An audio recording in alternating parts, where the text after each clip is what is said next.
আসসালামু আলাইকুম বন্ধুরা, কেমন আছে সবাই? নতুন ব্লগে স্বাগতম।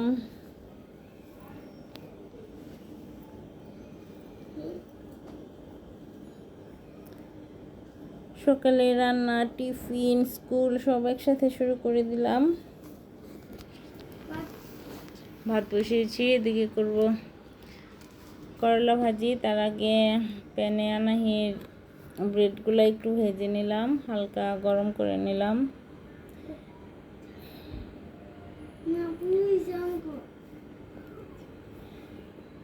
তারপর করলা ভাজিটা আগে বসিয়ে দিলাম। করলা ভাজি করছি আলু আর করলা দিয়ে।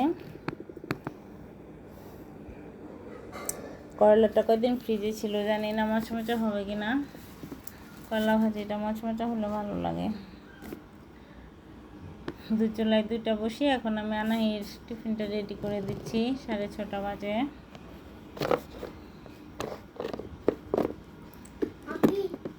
আজকে কি রান্না করি, সাথে থাকো।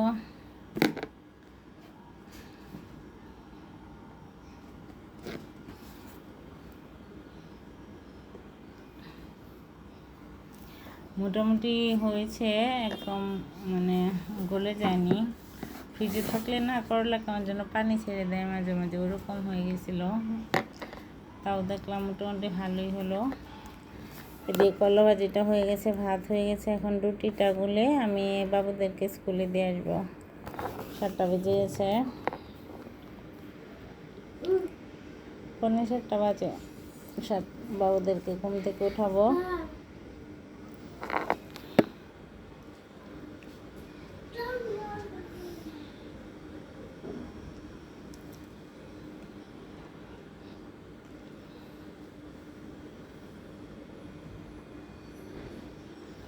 করলা ভাজিটা উঠে এটাতে আমি বসিয়ে দিলাম লাউ ভাজি। এটা করব সকালে রুটি খাওয়ার জন্য, রুটির সাথে নাস্তা।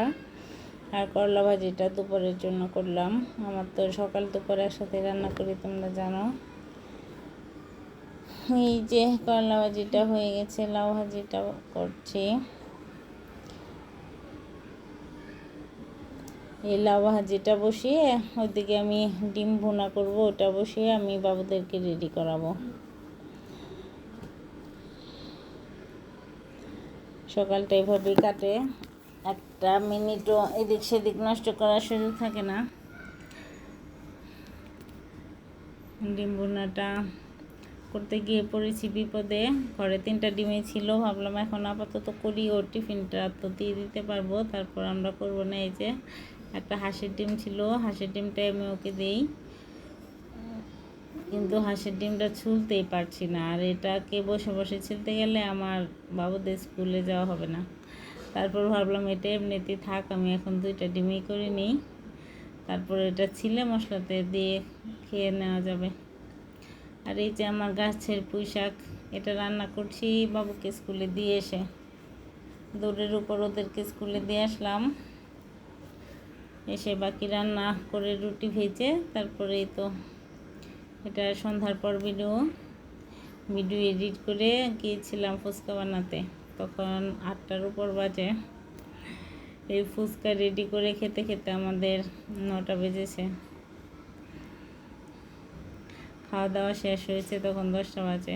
এরকম অবস্থা। পিচিরা তো ফুচকা পেয়ে আজকে অনেক খুশি, অনেকগুলো ফুচকা খেয়েছে সবাই। বাজার থেকে তো কিনে এনে খেয়ে মন ভরে না, আর ফুচকার এত দাম বাড়িয়েছে। 100 টাকার ফুচকা কয়েকটা দেয়। তাই আজকে ভাবলাম ঘরেই বানাই, ইচ্ছা মতো খাবে বাচ্চারা। অবশ্যই গরমে বেশি খেলে সমস্যা হবে।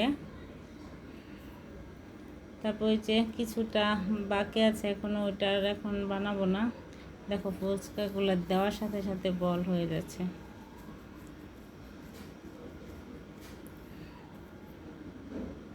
আর যেগুলা ফুলে না ওইগুলোও খেতে অনেক টেস্ট হয়েছিল, মচমচা হয়তো।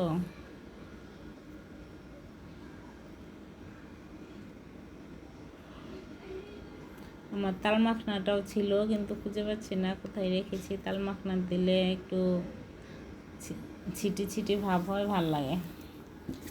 তারপর নাই বাপি বাজার থেকে অফিস থেকে আসার সময় কিছু পেঁয়াজ নিয়ে এসেছিল। তারপর আবার গিয়েছিল মাছ কিনতে গাজীপাড়া, কিন্তু ভালো মাছ পায়নি। পরেই তো আরও কিছু পেঁয়াজ আর সবজি টবজি নিয়ে আসলো। মাছটা আর পাইনি, কাতল মাছটা আমাকে কিনতে হবে পরে। এই যে এখন খাওয়া দাওয়া, রাতের খাওয়া দাওয়া শেষ করে আসলাম বাজার গুছাতে। এগুলা গুছিয়ে আমি একটু আমার কাজ আছে ওটা শেষ করব, তারপর ঘুমাতে যাব। আমি যখন ভয়েস দিয়েছিলাম আমার অনেক ঘুম পেয়েছে, আজকে সারাদিন এক মিনিট রেস্ট ছিল না। এই যে মাছটা এনেছে, বলেছিলাম ট্যাংরা আনতে, নিয়ে আসছে গুলশা। তারপর রাতে করেছিলাম খিচুড়ি, দুপুরে তো টুকটাক রান্না করেছিলাম, ওটা দিয়ে আমাদের দুপুর পর্যন্ত চলে গেছে। ফ্রিজে কী কী ছিল এগুলো দিয়ে।